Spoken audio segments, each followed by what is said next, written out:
You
got to do the old put the foot on its head thing though, mate. Put the foot on. Come on. His arm, look at him. Come on, get a bit closer. Girl, look at it. Meet the world's largest reptile, the crocodile. They might not be quite as long as some of the giant snakes, but they're actually a lot heavier than those giant snakes, so they are actually the biggest reptiles on Earth. These prehistoric giants can grow to enormous sizes, yet fossil evidence reveals their ancient relatives grew even larger. If you go back 100 million years, there were crocodiles that were almost twice the size and probably about 4 to 5 times the weight of the biggest crocodiles today. In the late 1990s, paleontologists working in the Sahara Desert unearthed the bones of the largest crocodile ever known to roam the Earth, Super Croc. Super Croc is the nickname. Sarcosuchus imperator, the imperial flesh croc. That is the technical name. Super Croc was probably 40 feet long. It would have been an absolute monster. Scientists think Super Croc, like today's crocs, was a powerful predator stalking unsuspecting prey at the water's edge. And Sarcosuchus was doing the same sort of things as these modern crocodiles are doing, except it was doing it 100 million years ago. Millions of years later, a modern croc still hunts like Super Croc and haunts similar habitat. Yet can it grow to its ancient ancestors' gargantuan size? How big can it get? Here in Darwin, in Australia's Northern Territory, one potential croczilla candidate dominates the region's tidal rivers and estuaries.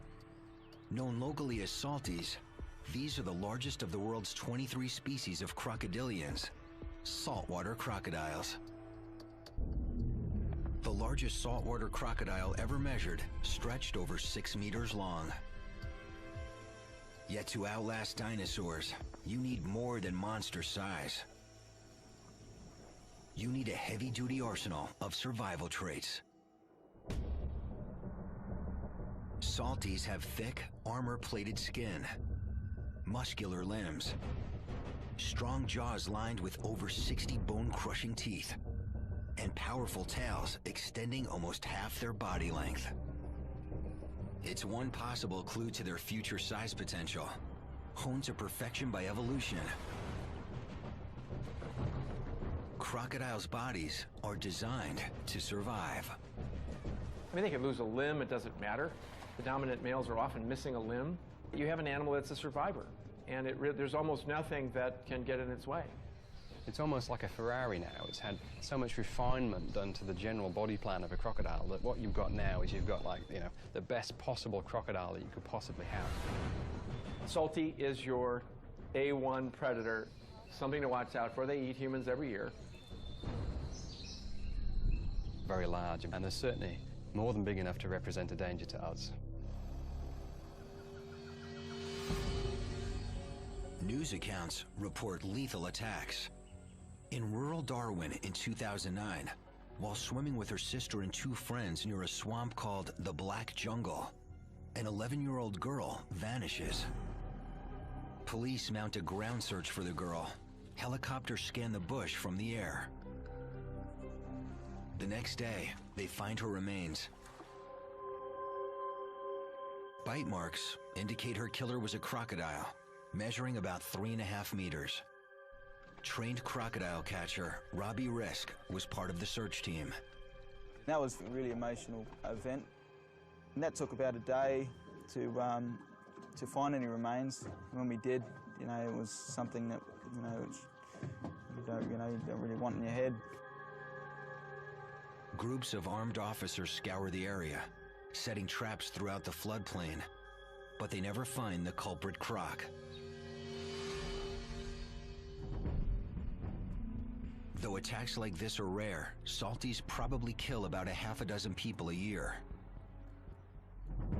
Yet officials estimate there are up to 150,000 of them moving from rural tidal rivers into Darwin waters.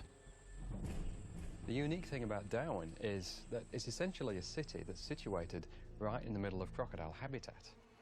And as they spread to urban and suburban areas, the odds of attacks on humans may be increasing exponentially. If most crocodiles in the tidal rivers here didn't move, they'd get killed by other crocodiles. There's just not enough food and there's not enough space to go around. And this is why you've got saltwater crocodiles moving along the coast towards Darwin. And more crocodiles every year are found in and around Darwin. And obviously the potential for disaster is so much higher.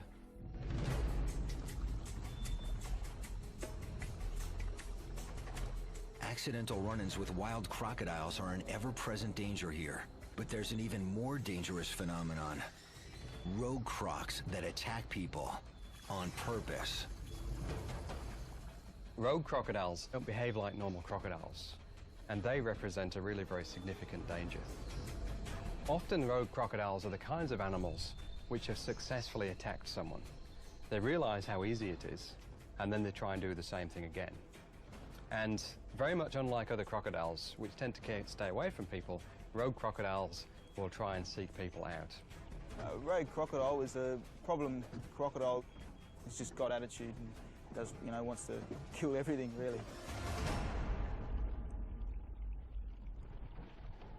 To reduce the risk of an attack by a rogue or other saltwater crocodile, Darwin authorities operate an ongoing catch and remove management program. We've caught over 170 crocs this year, compared to last year, which was about 140. So we have actually caught a fair bit this year. Might even break the record. What we're doing here is just checking and rebaiting the trap. Croc catchers like Robbie monitor over 60 movable traps. They keep them baited, and when they find crocs inside, they remove them, mark them, and record their size. The largest salty Robbie's ever caught measured over 4.5 meters. But any size croc can do some damage. 3 meters, 4 meters can actually crush skulls and stuff like that. When you work with crocodiles, you have to be very respectful of what they're capable of. And if it goes wrong, that's when you lose your hand, that's when you lose your arm, that's where potentially you could lose your life.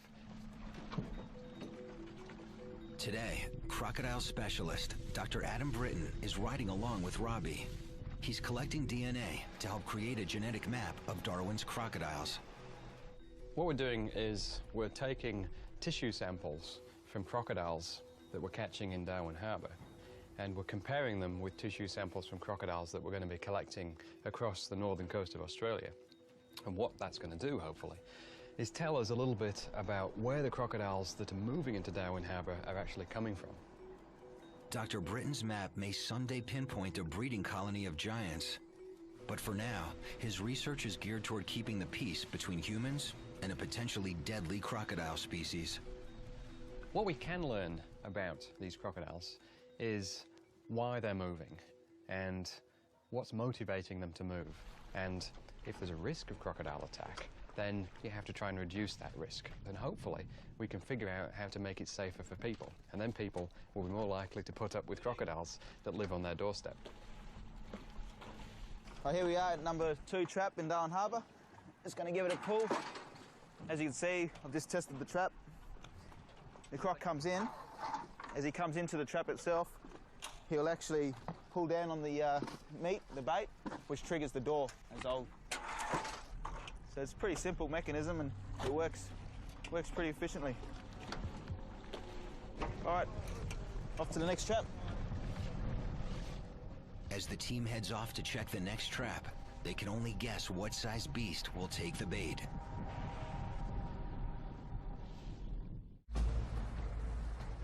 A crocodile can grow as long as it lives.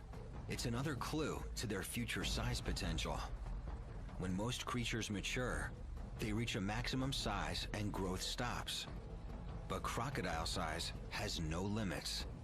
It's a phenomenon known as indeterminate growth. In captivity, with a steady food supply and fewer survival challenges, crocodiles may be able to live longer and grow larger than crocs in the wild. These animals pretty much grow until the day that they die, so it is possible that these animals are going to reach much greater sizes in captivity than they normally would in the wild. One of the largest captive crocs ever recorded, a saltwater crocodile named Gomek, lived here at the St. Augustine Alligator Farm Zoological Park in Florida. Gomek maxed out at over 17 feet, weighing nearly a ton. He became a main attraction, drawing audiences to his feeding shows in droves. Today, his supersized legacy lives on in another huge salty named Maximo. So he's over 15 feet long, 1,200 pounds. He's an incredibly powerful animal.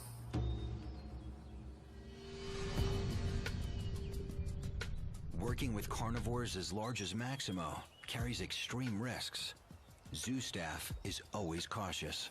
I said he looks at us as a potential food source, so we certainly need to watch out for that. He's surprisingly quick for an animal his size. You can see the power in this animal when he jumps up after a rat. It's just something you really don't want to get too close to. Maximo's size may be what draws onlookers to his enclosure. Yet like other crocodilians, his most remarkable trait may be intelligence. Crocs are definitely the smartest of all the reptiles. They have the most well-developed cerebral cortex of any reptile, and they're a lot smarter than people think they are. Crocodilians have a reptile-sized brain. I mean, it's literally the size of a walnut. And yet, they are incredibly smart animals for what they need to do. And some of what they do is pretty spectacular. In the wild, crocs seem to have an eye for detail. They can read their surroundings and respond by changing their behavior. You can go into an environment, be observed by crocodiles that you never see, and you will never see them again. They didn't see you. They didn't like the way your clothes were. They didn't like the way you moved. They didn't like your boat. They hadn't seen your boat on the river. They noticed something was up. You will never find them again.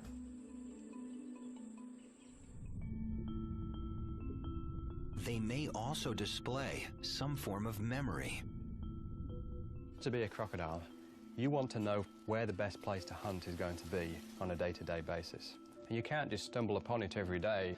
You have to remember, you have to learn. And here in captivity, some crocodilians, like this alligator named Bomber, seem to show thinking. If you tap him on the snout, he'll open up, throw a nugget of food in there, and he'll slam shut on. He gets a meal and somehow realizes that you want him to do that. The first time he'll do the trick just fine. The next time he'll move back about 2 inches. The next time about 4 inches. So he'll keep moving back. And what he's doing is, it seems to be that he's trying to lure you into the water to the point where you'll fall in. And God knows what he wants to do with you from there. This animal is thinking. I mean, this is a learned behavior.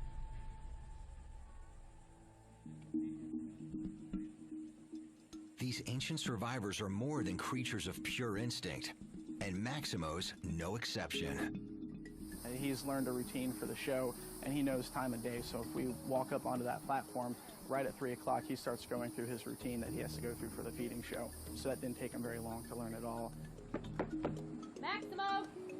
He was trained to kind of a 3-tap cue, so if you kind of pound the boardwalk 3 times, he'll still react to that. A lot more intelligent than most people probably give him credit for. Smart, powerful, huge, and still growing. Maximo's just 40 years old, At 4.5 meters, 544 kilos, he can grow for decades. Only time will tell how much bigger he can get.